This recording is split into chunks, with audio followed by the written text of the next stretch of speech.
Well, today we're going to finish up Acts chapter 27 as we come all the more closer to finishing our study of the book of Acts. It's been a wonderful journey. And in this episode, we're going to continue where we left off, cataloging Paul's journey from Caesarea to Rome and the details that the author of this book, Luke, gives just as far as their adventure, so to speak, if you want to call it that, in crossing the sea, coming across contrary winds and major storms and things like that. And you might wonder what the purpose of all of that is. Why is this included in Scripture? And we started to unfold last time, and we're going to continue to look at it this time, that God is setting up a situation through this storm to be able to show more of who He is through His servant, the Apostle Paul. So you get to see this time as well as last time, but even more so, like even now, what we're going to look at, we're going to see Paul as a faithful servant of God and somebody who displays great faith, and also the faithfulness of God in the sense that God's word that he spoke through Paul about the situation would actually come to pass. So this is a really good witnessing situation, I guess you could say. And by witnessing, I'm talking about witnessing what God is doing in their midst, or how God is going to bring them through this storm. It's a good witnessing opportunity in other words, for them to see God at work and see how faithful God is to His word once He has spoken it. So those are some of the things that we're going to see, and I think it's we're gonna discover some very interesting things as this drama on the seas comes to a conclusion when we come to the end of the chapter. So I'm excited to get started. I hope you are. I hope you stay with us. My name is Steve Gill, and you're listening to Loving the Scriptures.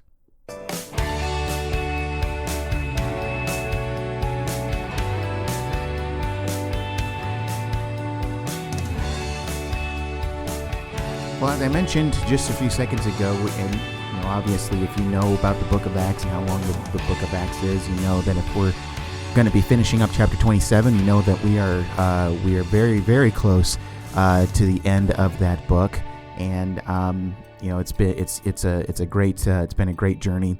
And for those of you who have been with me through the long haul and looking at this book, then that it's been a truly an amazing journey. If you haven't been through our whole study of the book of Acts, that doesn't mean that you're left out. I mean, all the episodes are archived on Apple Podcasts and through and also on Google Play. You can subscribe there on Google Play, and so you can go back.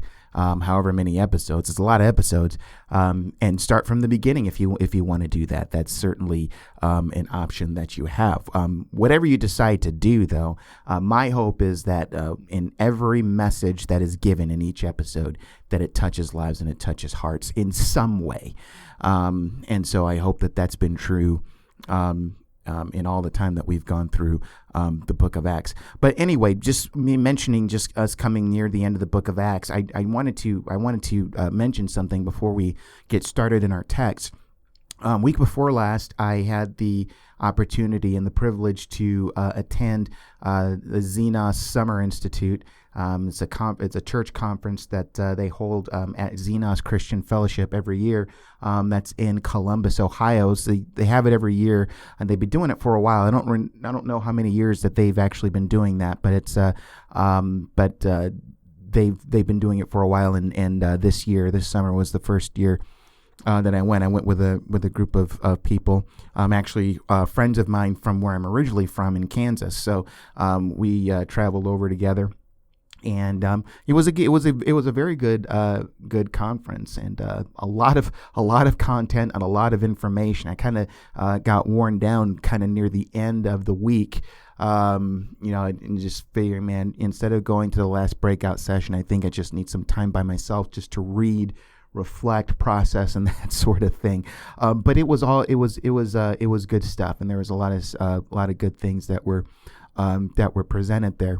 And I picked up some materials while I was there. I'll get to that in a second. But what I wanted to mention to you is that while I was there, me and the group that I was with had the opportunity to talk to a few individuals, mostly people who were host families. We had the opportunity to stay at the house of people who attend Xenos Christian Fellowship. That's just something that they do. There are people who volunteer to take people out of towners in who are coming in from out of town for the conference and everything. And on a couple of those occasions, I had a chance to talk to a couple of people who, with one of them, for example, I just asked them what their story was, and they explained to me, just kind of their life before Christ and how they came to know Christ. And the one thing that was interesting with a couple of the stories that I heard was that who I was talking to people who came to faith through the outreach and ministry of smaller groups within that church fellowship. Now, it was all under the umbrella of Xenos Fellowship, but it was more of a more intimate outreach, a smaller cluster of people who were part of that church, people who had been part of the same group, heard the gospel from them. And not only that, but the one thing that stuck out in one particular person's story is that it wasn't just that, but it was how they were able to observe the Christian life being lived out through them, and just how the love and concern that they had for other people, even just going all out of their way to help people sacrificially. They were thinking, man, there's something very real about something like this. And so being a part of that group, or those individuals who reached out to that people, or those people, played in big to their story of how they came to know Christ. And so they came to know Christ and were a part of their group, and then got involved in the church. And these people have been involved with this church for close to 40 years. I mean, we're talking about things that happened a while back. And so they've been with that church ever since. But one of the things that stuck out, and one of the reasons why I connect this to what we've been looking at in the book of Acts, is that it was just very interesting to me, and it was very refreshing to hear from another person's mouth how ministry and outreach to a particular person didn't involve anything that was program-ish. I didn't get the sense that this was the result of some program that the elders or the pastors or the church leaders put together as far as outreach. It was very relational, right?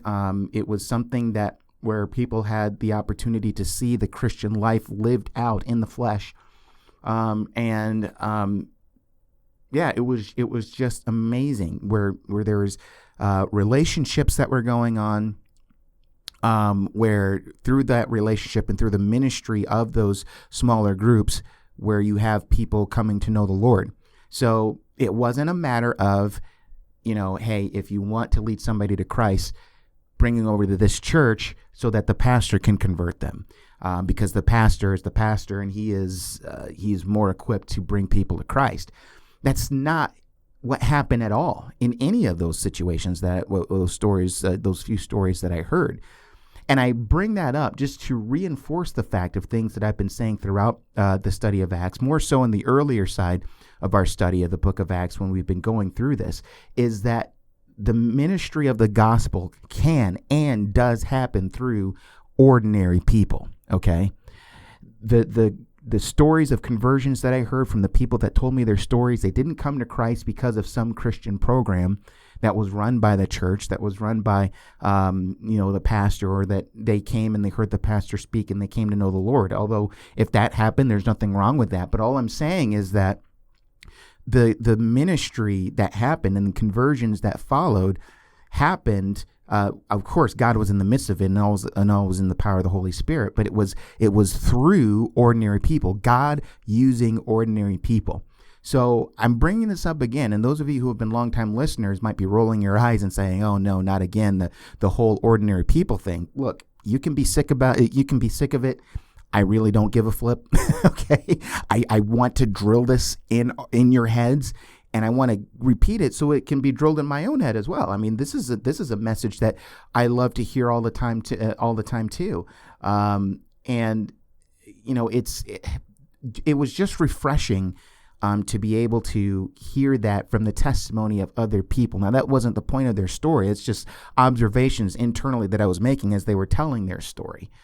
And so I think that in large part, that's what you see when you see the magnitude of the growth of the church that happened in the book of Acts.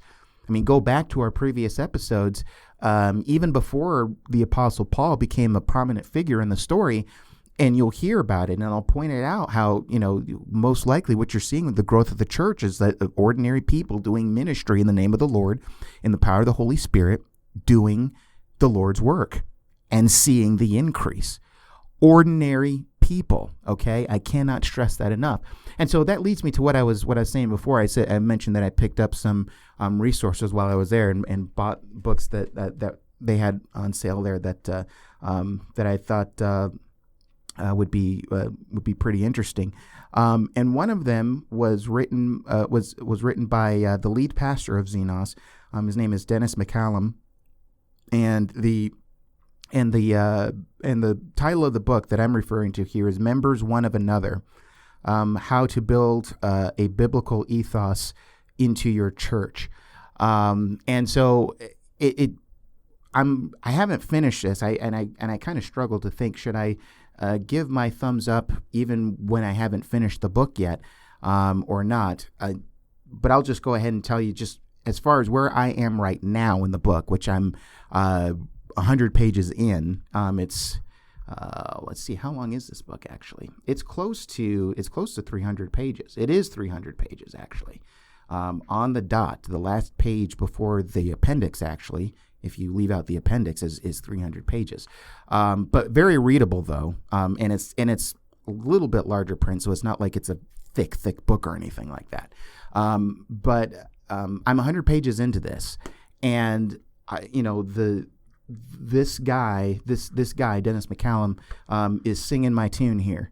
And not only that, it's not only a good book because he's saying a lot of things that I agree with, but I mean, I'm gaining some new insight into things as well, just as far as how Scripture expounds on things of how we are members one of another, and just how it's there are a few places where he talks about just the importance of the body working together as it relates to ministry, and not just pastors, not just leaders. And he goes and expands on some of those things in some pretty good ways, in some ways that I hadn't really even thought of, which I think is pretty good. But so anyway, all that to say, if you would want to get your hands on a copy, I would recommend it. Thus far, I mean, and I don't anticipate there's going to be a huge downslide, and he's going to start saying some things that I don't like, I don't think. But, all that to say, 100 pages in right now, I think is really, really good. And I would encourage you to maybe at least check it out for yourself, and see what he has to say. I like the fact that this book is biblical. It draws from Scripture. And me being a host of a podcast called Loving the Scriptures, where I'm all about Scripture. And so I really appreciate that aspect of this book here. So again, the title is Members One of Another by Dennis McCallum. You might want to give it a read for yourself, and everything. So so that's my whole big spiel there. But let's get into the text, actually. Like I said, we're going to be finishing up Acts chapter 27, and Acts chapter 27 is cataloging the sea adventures, I guess you could say, of Paul's journey from Caesarea to Rome. If you remember the backstory, and we don't have to go into deep detail because we've gone over it several times up to this point, Paul has been a prisoner for at least 2 years, because of accusations of the Jews and things like that, and because of political things going on. The Romans don't see anything wrong with him, but because of politics, in short, they're not letting him go. So Paul appeals to Caesar, and so that's why he's on his way to Rome. And so right off the bat, remember what we saw at the beginning of the chapter. We saw some very awesome privileges being afforded to the Apostle Paul, which I think speaks to how other people saw him. They saw him as somebody who was a solid figure and who was a trustworthy person, even to the point that the centurion who was under his, that was watching over Paul and the other prisoners, when they landed at Sidon, let him go off and to see his friends in the city so that he can be taken care of. Trust me, that's it. I mean, for anybody, that's a big risk to take, because if that prisoner decides to escape, then that's the centurion's head, or the soldier's head, or whoever's responsible for watching for that prisoner. So that speaks volumes just to how somebody like this centurion here saw the Apostle Paul, and how he viewed him and saw him as a trustworthy guy. His name was Julius, by the way. Julius, who the centurion who was on this journey. So, without going into too much detail as far as the review goes, again, if you missed out on last episode, it was part 1 of this of our look at what I'm calling God's storm. You can listen to that and then listen to this as well. But I don't want to go into too in depth of details. But just so we understand, is that at this, and when they're crossing the sea, the Mediterranean Sea, at a point where it's pretty treacherous to travel. And so by this time, we're probably looking at between mid-September and mid-November. During those times, you really didn't have a lot of ships going out there sailing and doing business, because it was just dangerous. The weather was unpredictable, and you had a higher chance of storms happening. And so when you see the journey starting out, you do see the boat from time to time struggling with contrary winds and things like that. When they get to Crete and they're sailing along the southern part of that island, they land at Fair Havens, and it's there that Paul warns them and says, "Look, if we go any further, we're gonna lose the ship, and we're gonna lose people's lives as well."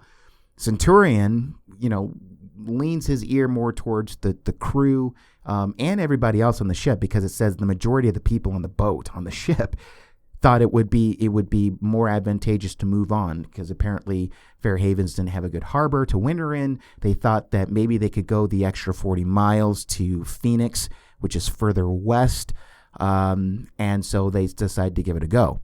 And in giving it another go, they hit a northeaster, which is a very, very, very strong storm. He didn't want to be caught in a northeaster, so it drove the ship away from where they intended to go, and they feared that they were going to hit the Syrtis, which was I guess in short you can call it a ship graveyard, because it had a lot of sandbars and over there where ships have wrecked. So probably wouldn't have been too unusual to see ship wreckage and stuff around that area.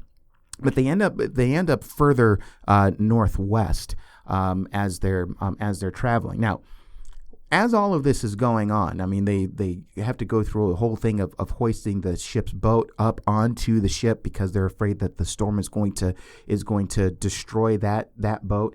They have to throw some of their cargo overboard. They throw the tackle overboard, which is no small thing. I'm pretty sure that that had to come to a consensus. I'm just guessing. The text doesn't say, but I mean, to throw your tools away, I mean, you get an idea of just how big of a deal this is.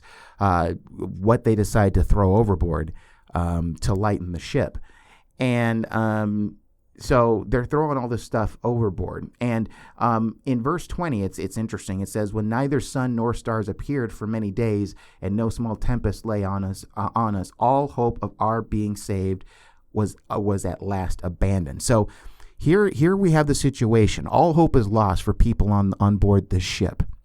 Okay, and I described last time that this is God setting up the perfect opportunity for him to manifest himself and show himself off in his power of who he is, and he's going to use Paul as his instrument of displaying all of this. Just as he speaks to Paul, and then Paul gives the message of God to other people regarding their situation and saying, "Hey, no need to fear. This is what's going to happen. Okay, this, and this." And so Paul is going to be a person of encouragement as this whole thing unfolds. And so he goes on to say that gives a little bit of an "I told you so." It says, "Look, you should have listened to me when I said that if we proceeded further, we're going to hit trouble." But in verse 22, he says, "Yet now I urge you to take heart, for there will be no loss of life among you, but only of the ship." Well, that would be pretty encouraging. That would be pretty refreshing and comforting. At least I would think, you would hope. Now, here's why Paul can say this so confidently. Verse 23, "For this very night there stood before me an angel of the God to whom I belong and whom I worship. And he said, do not be afraid, Paul. You must stand before Caesar. And behold, God has granted you all those who sail with you." So not just Paul. Paul's life isn't the only one that's going to be spared. Nor Luke's or anybody or any of the other believers, that are on the boat. Everybody's life is going to be spared. So verse 25, he says, "So take heart, men, for I have faith in God that it will be exactly as I have said, as I have been told. But we must run aground on some island." So I think the thing where we left off last time, and one of the things that we noted, was that where Paul says pretty boldly, he says, "I have faith in God that it will be exactly as I have been told." So Paul is one who is taking God at his word. In a situation where everything looks hopeless, Paul says, "This is what God says. I believe it. I take it to heart." And that declaration to everybody else says something big. And it's going to be, I would imagine it would say something big once we get to the end of this adventure out at sea. Because really, in a situation like they're in right now, I think from a human perspective, you would expect somebody's going to die. Somebody's going to lose their life. I mean, we are in deep peril here. And so to say that all of this is going to result in nobody dying is going to be pretty spectacular. But, Paul is also honest about the situation at the same time. He says that the ship is going to be lost. And by the time this whole thing is over, that thing happens, right? Outside of anybody else's control. It's just something that happens. And then he says in verse 26, "But we must run aground on some island." And when we get to the end of that whole end of the story there in chapter 27, we see that happens. Okay, so but again, keep in mind that Paul was one who says, I believe, I have faith that God is going to do exactly what he says he's going to do. Okay. And so when it ends up happening, you would imagine that says something pretty spectacular to the other people in that boat. 276, by the way, we learned that later on in the text, that's how many people were on board the ship. Okay, so that's where we left off. That's kind of where we left off. That's where the to be continued had been implanted in our story. And so now we're going to pick up in verse 27 and work our way to the end of the chapter. Now let me just read a handful of verses here, and then we'll talk about some things here. Starting in verse 27, and I'll read through verse 32 here, where it says, "When the 14th night had come, as we were being driven across the Adriatic Sea, about midnight, the sailors suspected that they were nearing land. So they took a sounding and found 20 fathoms. A little farther on, they took a sounding again and found 15 fathoms. And fearing that we might run on the rocks, they let down four anchors from the stern and prayed for a day to come. And as the sailors were seeking to escape from the ship, and had lowered the ship's boat into the sea under pretense of laying out anchors from the bow, Paul said to the centurion and the soldiers, 'Unless these men stay in the ship, you cannot be saved.' Then the soldiers cut away the ropes of the ship's boat and let it go." Okay, so there's the continuation of our situation there. So right off, when you look at verse 27, you understand, they've been at this for a long time now. They've been out there, as verse 27 says, 14 days. So it's like on the 14th night. So imagine having to go through all of this harrowing stuff for 14 days. Okay, no wonder people's hopes had been dashed. Their hopes were dashed before the 14 days had passed up. But now they've come on the 14th night, and you can just imagine everything that they've been through up to this point. It says, "When the 14th night had come, as we were being driven across the Adriatic Sea. About midnight, the sailors suspected that they were nearing land. Okay, so it says, how exactly they came upon that suspicion, the scripture doesn't say, the text doesn't really say, but from the experience of these guys, they have this hunch that they're coming close to ground, so coming close to land. So they decide to take measurements. They do soundings. Okay, so, and soundings pretty much, I mean, in its simplest form, I think what it is like they let down a rope, where they're able to measure the depths, that they have from the boat to the bottom of the surface of the water. And so they take a sounding. There in, let's see, where am I? Verse 28. So they took a sounding and found 20 fathoms. Okay, so they found 20 fathoms, which is about 120 feet. So there's 120 feet depth there. Okay, that was their first sounding. And then still in verse 28, a little farther on, they took a sounding again and found 15 fathoms. Okay, so about 90 feet. So we're getting shallower and shallower as the ship is proceeding. Okay, as you see, the depth is getting less and less. Now, they suspected they were coming near land, but they kind of panic a little bit because their fear is as they're coming to shallower ground here, as verse 29 says, it says, and fearing that they might run on the rocks, they let down 4 anchors from the stern and prayed for day to come. So their fear was as it gets shallower and shallower, and remember they've been in darkness for a long time. As it said in our previous text from what we looked at last time, when neither sun nor stars appeared for many days, and no small tempest lay on us, all hope of being saved was at last abandoned. So there hadn't really been any light. So even with the lack of sunlight and things like that, they're kind of running around kind of blind here, and so they're thinking, what if we're coming upon the rocks here? If they hit jagged rocks there in the front of the ship, that ship is going to break apart. There's going to be shipwreck and everything like that. So that's what they were nervous about. Now, a shipwreck will happen later on in a different way, somewhat of a different way. But their whole thought now is that, the further we're going here, and remember, they're kind of at a spot where they're not really in control just as far as how things are unfolding here. They said we might run aground on some rocks and then we'll really be in trouble. So that was their fear. So in verse 29 it says, in fearing that we might run on the rocks, they let down 4 anchors from the stern and prayed for day to come. And the reason why they did that, laying anchors on the stern, I mean, obviously they lay out the anchors there so that they can stay put as best as they can. And also with the winds and everything, by the time the winds die down, if everything is just done on the stern, I think the idea is, and this is what I kind of learned about this, looking into this, is that you had a better chance of the boat pointing in the direction of land if there is indeed land in front of them, as they suspected would be the case. Okay, instead of if you do it the other way, then the boat is going to be rocked all over the place, and then when daylight comes finally and the winds die down, you're going to have to do some extra maneuvering to kind of get the boat back on course to get them to the land that they would be nearby at.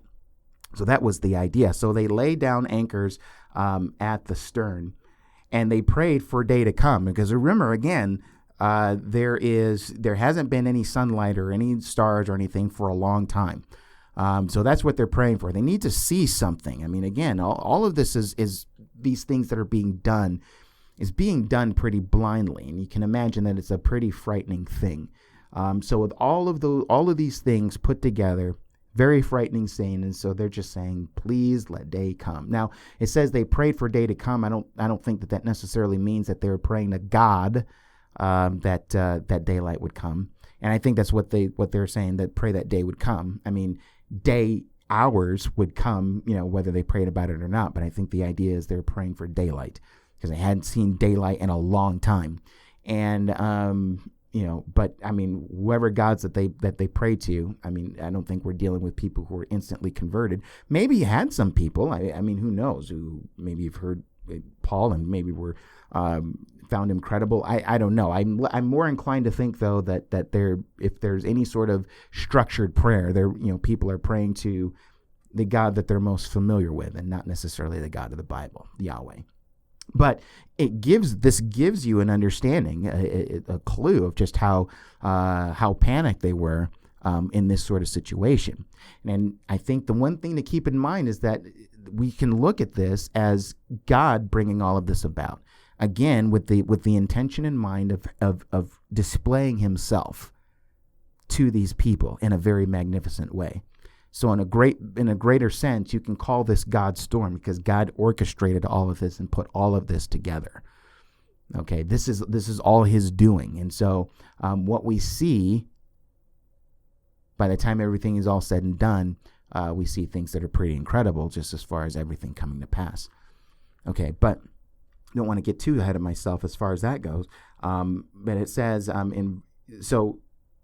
they're praying for day to come. Verse 30, it says, and the sailors were seeking to escape from the ship and had lowered the ship's boat into the sea under pretense of laying out anchors from the bow. So you have these sailors here who, for whatever reasons, the text doesn't say, believe that they have greater chance of survival in the ship's boat, which is a smaller boat.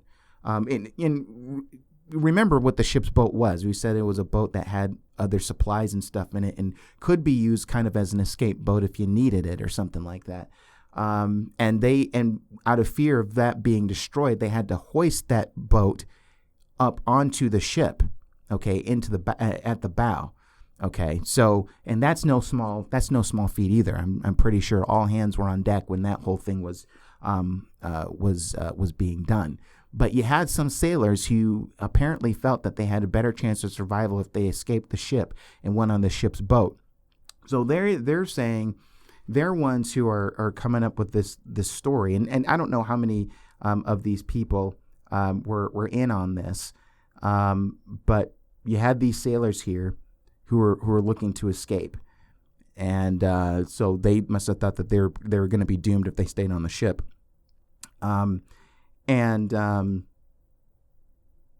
Their whole idea was that they were going to lower the ship's boat into the sea. And in order for things not to look too suspicious, what they were telling people was that they were going to be laying out the anchors on the bow. Remember, they'd already laid it out on the stern. They said, okay, you know what? We need to do this on the bow as well. And remember that the bow is where they had brought the ship. That's where they hoisted up the ship, the ship's boat. So they're telling one story saying, hey, we're going to do this, but really they're going to be working on getting the ship's boat out into the sea so that they can escape in it. And so that's how afraid they were. So they're looking to escape. Now Paul sees all of this, and in verse 31 it says, Paul said to the centurion and the soldiers, unless these men stay in the ship, you cannot be saved. Okay. Now what's interesting here is that, I mean, just anybody reading this, just casually just reading this, might pause here and just say, well, really, does it make a difference? I mean, if everybody's going to come out okay in this, then why worry about what the sailors are going to do? I mean, wouldn't you be able to stand on with confidence in saying that, well, it's okay, if they're going to escape, they're going to escape. God already said He's going to save everybody's lives, so what does it matter? Now you have Paul here saying, hey, you need to retain these people on the ship. If you let these people go, then we're not going to be saved.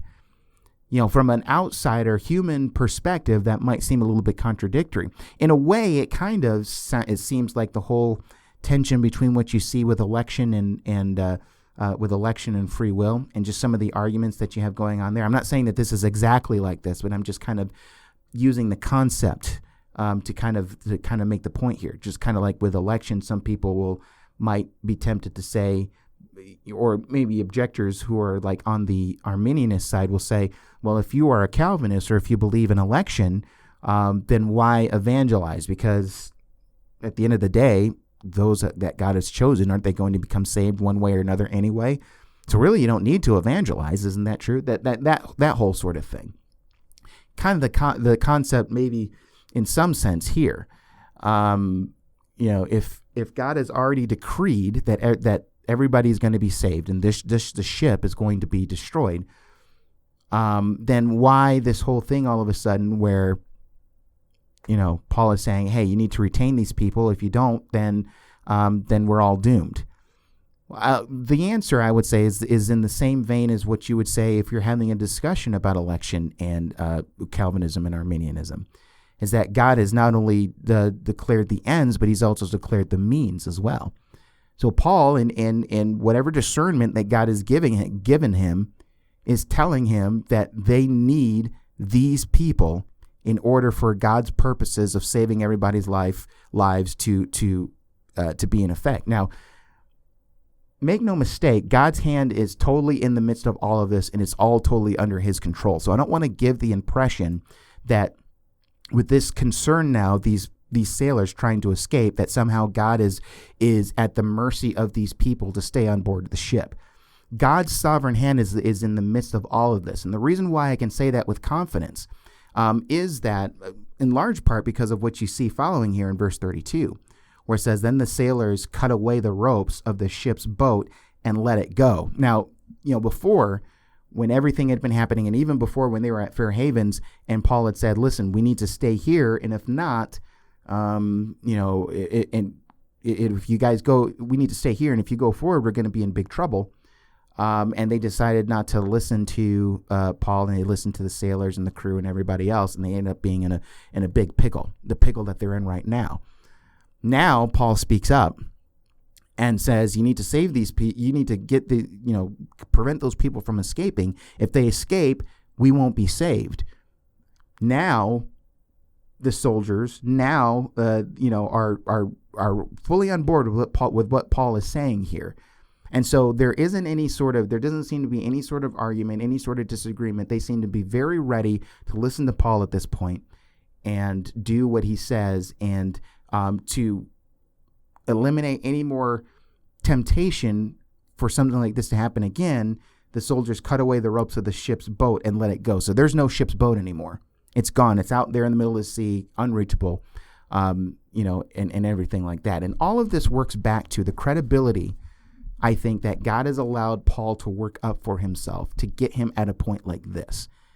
So I think that God is even in the midst of that. And if that's true, then that is all a part of God's working to bring things together to the point where God's purposes and what God says is going to happen will actually happen. Because God has been working through Paul, and through all of this, Paul has earned some credibility in the eyes of the soldiers and the people on board. And because of that, there's quick action where these sailors are prevented from escaping. And so therefore in that sense, we're going to see that the ship or the ship's crew, everybody on board, will be saved. Again, like I said, the ship is going to be lost, but not the people.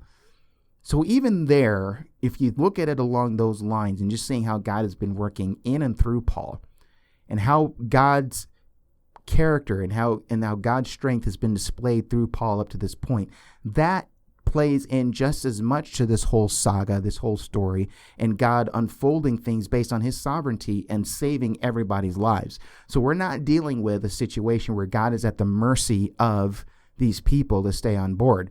God has already come up with that whole thing, and the plan to prevent that has already been built in to what God is doing and what he was going to do from the very beginning, and in using Paul in that. So I think I hope that makes sense. I hope I explain that in a way that makes sense. So in that way, we see that God himself is still in control in the midst of all of this. Okay. And so these sailors are prevented from escaping. Just as Paul says, if you lose these people, we're not going to be saved. And so not only do they prevent them from leaving the ship, but the soldiers cut away the ship's boat, so that they can't make any sort of any other attempt as well. Okay, so continuing on in verse 33, it says, as day was about to dawn, Paul urged them to take some food, saying, today is the 14th day that you have continued in suspense and without food, having taken nothing. Therefore I urge you to take some food, for it will give you strength. For not a hair is to perish from the head of any of you. And when he had said these things, he took bread, and giving thanks to God in the presence of all, he broke it and began to eat. Then they were all encouraged and ate some food themselves. We were in all 276 persons in the ship. And when they had eaten enough, they lightened the ship, throwing out the wheat into the sea. Okay, so I think what you see here is pretty incredible. I think this is pretty incredible what you see here. Observe what you have here. Okay, so as day is back in verse 33. By the way, that was verses 33 through 38. And so it says, as day was about to dawn, Paul urged them all to take some food. Now, remember before, what it had been saying before is that there had been mentioned before that people hadn't been eating any food. I'm looking here. It's verse 21, I think. Since they had been without food for a long time, Paul stood up among them and said, "Men, you should have listened." And so he goes into this whole encouraging thing. And so actually, it's very interesting. The fact that they had gone without food signals to Paul just kind of the discouragement and the suspense that they were all in. And so that's what I think is really going on. There's been suggestions here and there as to why the soldiers hadn't, in the crew and everybody hadn't been eating. And there's some credibility. There is some possibility to some of those things some of those suggestions. But I think the one thing that the text itself lays out and seems to suggest is that people weren't taking in food because they were living in harrowing suspense for all of this time, even up to this 14th day. And Paul, it seems to indicate that. And so he says in verse 33, Paul urged them all to take some food, saying, he says, today is the 14th day that you have continued in suspense and without food, having taken nothing. So again, just imagine, because again, he uses the term being in suspense. If this is around the clock suspense, having to do with your survival in the open seas, you're probably not going to have an appetite. I mean, if your life is that much in danger and you're in that much stress and distress, and maybe you can identify with this, maybe not being in a boat that's threatening to collapse, but in other intensely stressful situations, or harrowing situations, or terrible situations, that just depending on what you're talking about, you might not feel an appetite. You don't feel like eating. I mean, let's say, for example, if you have a family member who's on the verge of dying, they're having emergency surgery, and you're there in the waiting room waiting to hear word, whether your loved one is going to live or whether they're going to die. I'm going to guess that at that time, food is the furthest thing from your mind. Okay? You're probably, hey, want to get something to eat? You're probably going to be like, no, I'm not hungry. I'm too worried. My stomach is too tied up in knots to even think about food right now. And so that's what you have here. I mean, of course, the situation is obviously different here, but the concept is the same. The round-the-clock, suspenseful sort of thing of surviving in the open seas for these 14 days. And so now we come to a point where Paul is urging them to eat. Now, it's very interesting that when Paul decides to do this, I don't think it's an accident that Paul lays out this suggestion and this urging to eat after those sailors had been prevented from escaping the ship. That whole fiasco seemed to indicate that even though Paul had said, listen, we're going to get out of this okay. The ship is going to be no more, but everybody's lives is going to be saved. Apparently, there were some people who had their doubts, and that's not surprising. I mean, we're talking about a ship full of people who aren't familiar with the God of the Bible. They're not familiar with Yahweh. They don't have faith in him. So you're going to have some people who might not take that to heart right away, and so you have these people who are saying, well, despite what Paul says, they're going to try and do what they think is right for their own survival. And so having just witnessed that, I think Paul is able to discern, and this is just a very good thing on Paul's part. Paul is able to discern that some more encouragement needs to be had, or needs to be spoken, I guess. So I don't think it's an accident that Paul starts to say these things after what had happened with the sailors.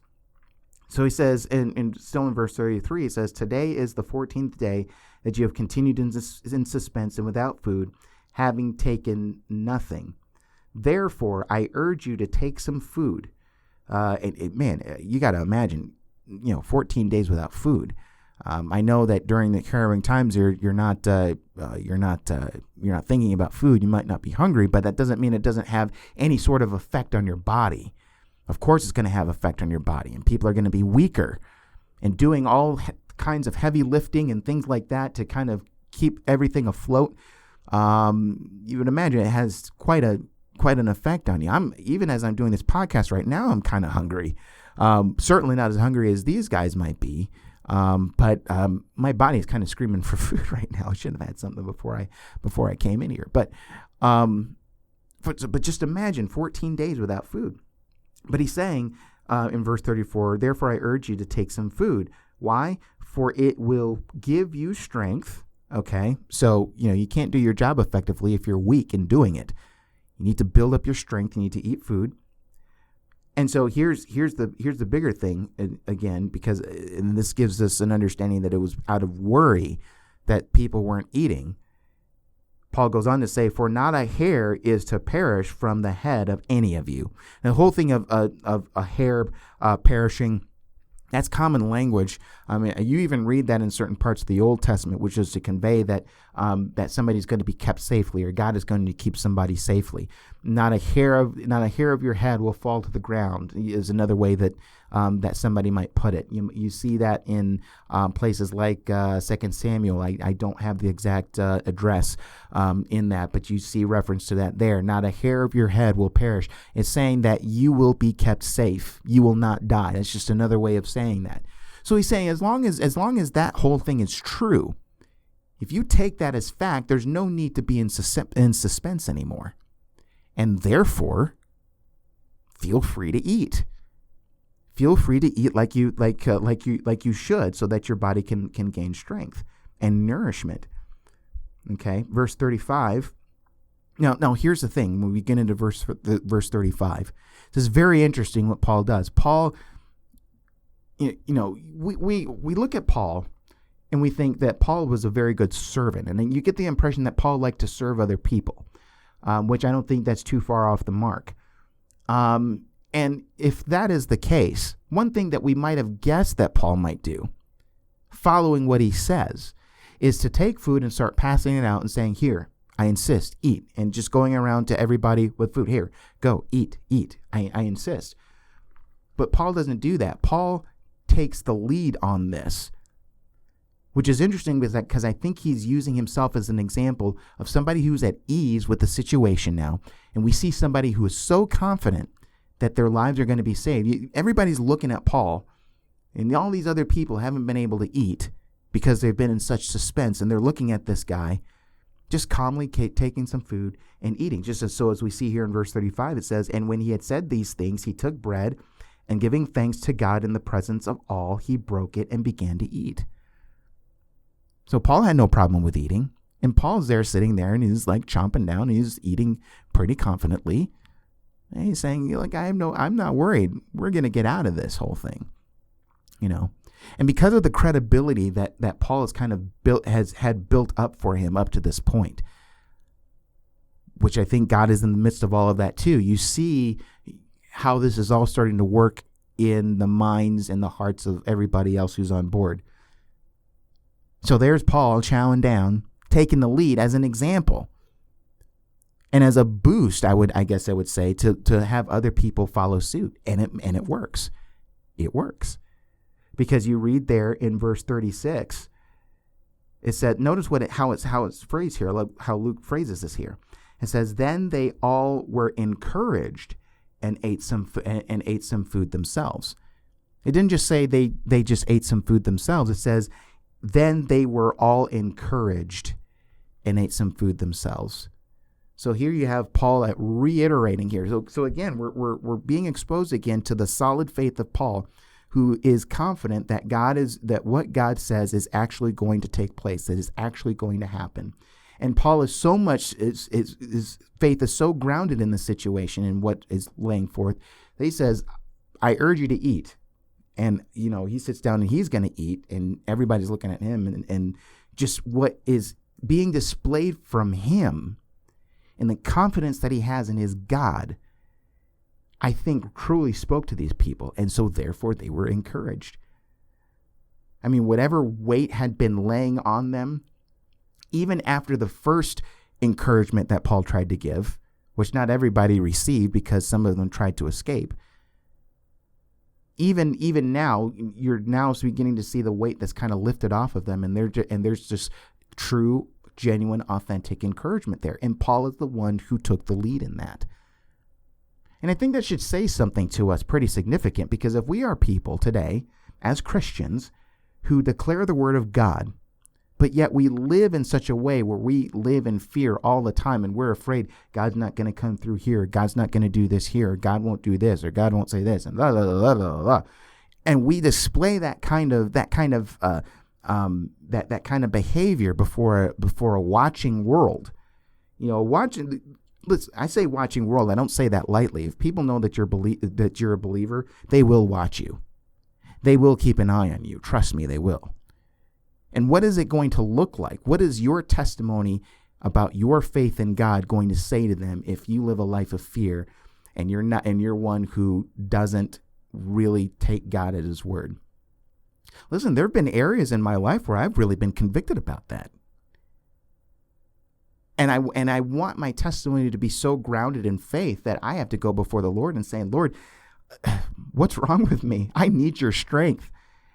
And just crying out to the Lord for help, because I realize and I understand that there, in certain contexts and certain situations, I know that there are unbelievers who are looking at me, and who, by the way, not only know that I'm a believer, but they know that I'm a pastor as well. And I think from a human perspective, that ups the ante a little bit. I don't think it should necessarily. Well, maybe it should, but I mean, it does. Whether you think it should or shouldn't, it does.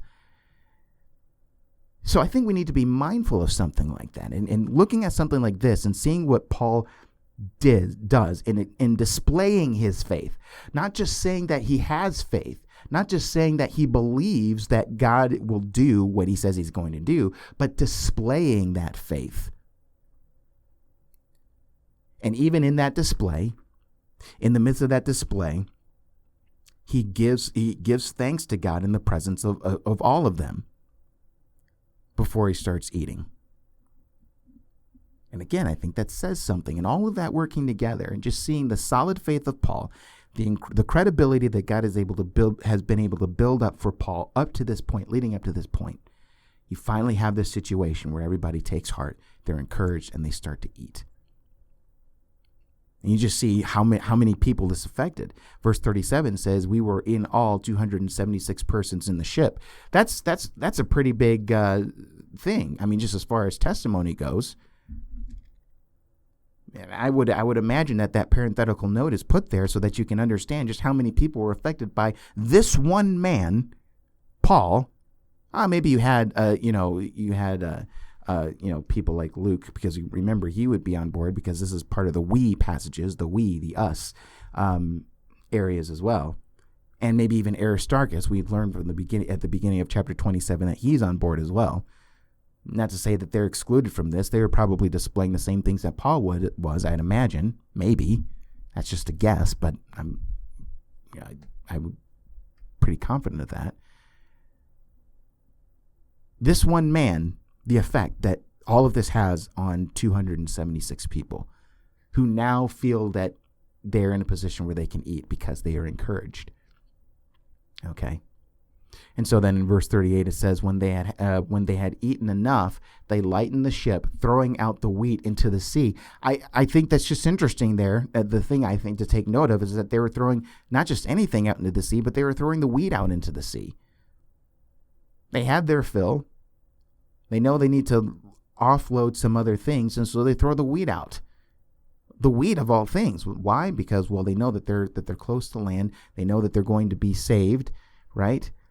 And they're pretty sure. And here's the thing: if people are now starting to grab onto what Paul is saying, and they're starting to believe what he's saying, I think here's my guess. My thought is that they would think that, well, if we are all going to be saved in all of this, it wouldn't make much sense for God to save us from the storms of the sea and then have him just kill us by starvation. You see what I'm saying? He saved us from the storm, but then when we finally find land, we're all going to starve to death.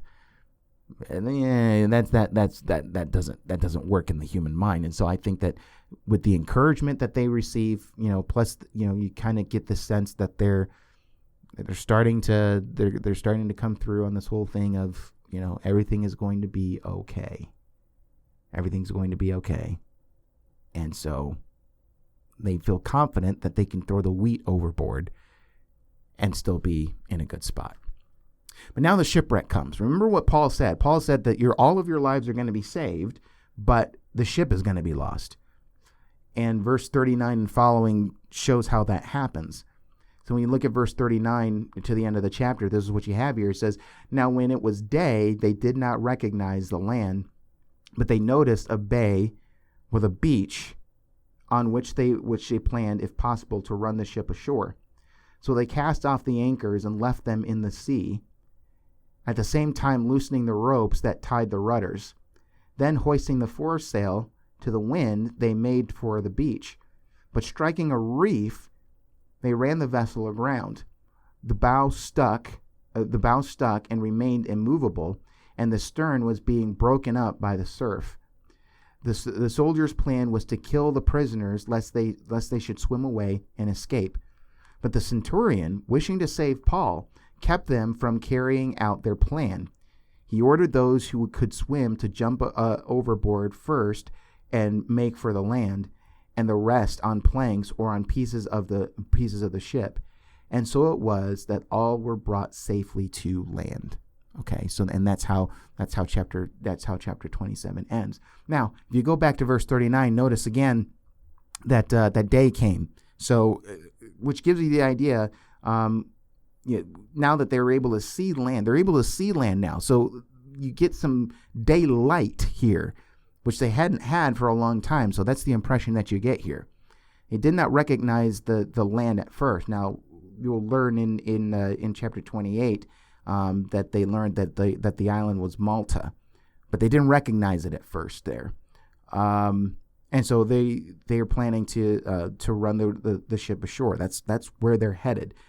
So they cast off the anchors again, verse 40, and left them at sea, and loosened the ropes that tied the rudders, hoisted the foresails to the wind, and so they were trying to make it for the beach. I'm just kind of reading again, but just kind of more in a paraphrase form through verses 39 and 40. But here's where the trouble happens in verse 41. Where it says, but striking a reef, they ran the vessel aground. The bow stuck and remained immovable, and the stern was being broken up by the surf. So there's the situation there. The bow is stuck. They've hit a surf, boom, and now they can't move. And now the surf at the back of the ship is just pounding on the ship. It's just pounding. And so that's not good. That's not good for the ship. And so what you have there, as you see things unfold, is that because of that, the ship starts to break apart. That's how the ship's downfall happens. Okay, that's how it comes to pass. Okay, so they're not at the island yet. It's in sight. It's in sight there, but they're still in the middle of the water. Okay, so. They have to jump overboard ship, and they have to try and get their way to this island. Now, here's the problem, though. Because of this situation, verse 42 says the soldiers' plan was to kill the prisoners, lest any should swim away and escape. Now, why would they do that? Again, that goes back to the whole thing of the soldiers were responsible for the prisoners. If any of them escaped, then it was their lives that they had to pay. And so they saw a situation where the ship breaks up, and they would either escape to the island and run away somewhere in the inner part of the island, or something else might happen. And so if that happened, they would be responsible. And so they didn't want to be executed because of that. It's interesting that even in a situation like this, you would think that there would be some extenuating circumstances where in that whole system, I would say, okay, I understand it was situations outside of your control. But no, that you even have this going on. And so their whole thing is that we need to kill these guys, so that none of them escape. Now, here's the whole thing where the trustworthiness, the integrity, the faith even of the Apostle Paul. And everything that he's displayed up to this point speaks volumes and has been working, that God has been working even up to this point. Now, this had already been evident in the eyes of the centurion, even at the beginning of this story, but you see it again here. And you see how God works all of this in to be able to unfold his purposes where not one life is lost in this whole thing. So it said, because again, it says there in verse 43, but the centurion, wishing to save Paul, notice he singles out Paul, not Paul. He didn't say wishing to save the prisoners. It says the centurion, wishing to save Paul, kept them from carrying out their plan. Better just to say don't kill anybody than to say, okay, kill everybody except Paul, and then maybe somehow Paul gets accidentally killed or something like that. Whatever the case is, whatever the thought process is behind all of that, the thing is that the centurion wanted to save Paul, and so he prevents the soldiers from carrying out their plan of killing everybody, the prisoners anyway. That's who they were that's who they were going to kill. They were going to kill the prisoners. So again, all of that works to the whole thing of God's word being fulfilled. So still in verse 43 said he ordered those who could swim to jump overboard first and make for the land. Now we're not talking about calm waters here. So even in this is kind of iffy. Now, of course, you have no other choice in the situation. The ship is wrecked. You have nowhere else to go. You have nothing else to do. The ship's boat has been cut away, so that's not an option. Right, so you have no other choice but to do what's here. But even here, the situation is iffy. How can you have something like this happen and still have everybody's lives preserved? Again, from a human perspective, I think you would think that somebody's going to die. Somebody, at least one, if not more. But that's not the case. He ordered those who could swim to jump overboard first and make for the land. And then verse 44, and the rest on planks or on pieces of the ship. Okay, so that's how this whole thing was coordinated. And so at the end of verse 44, and so it was that all were brought safely to land. That's kind of the summation, as far as everything that we've seen in chapter 27. And running on the words of what God had said through Paul and saying that no lives are going to be lost here. That's the summary statement where Luke pretty much says everything that God said would happen happened. Okay. And really to a T, because Paul said that no lives are going to be lost. Check. He said we will lose the ship. Check. And he said we must run aground on some island. Check. Which, when you go into chapter 28, we learn that the island is called Malta. So what God said happened to a T. Now, what do you think that does as far as earning credibility in the eyes of people, all the other shipmates and everything, as all of this is unfolded? I would imagine that speaks volumes there. And so you have the workings of God in this situation. This is God's storm here. The storm wasn't on accident. Even when we talk about the whole thing of this was treacherous season between September and November, even though I brought that out, and that's all of that is true. But I think in large part there's an element where we have to understand that God is in control of everything that happens here, even the storm. And so you see that God uses the storm to show himself off. And he uses Paul to be able to magnify everything that happens there, with Paul being the mouthpiece. And not only Paul being the mouthpiece, but Paul displaying his faith. So it's one thing to say what God says, and it's one thing to say that I believe what God says. But then you see the display of faith, just as we saw before with the Apostle Paul, in eating and just being calm about the whole thing. I would imagine that says that speaks volumes to the people who were on the ship. And even there, you saw that people started to take his lead as far as it came to eating and stuff like that. They were encouraged, and they started to eat themselves. they started to eat food themselves. They didn't start to eat themselves.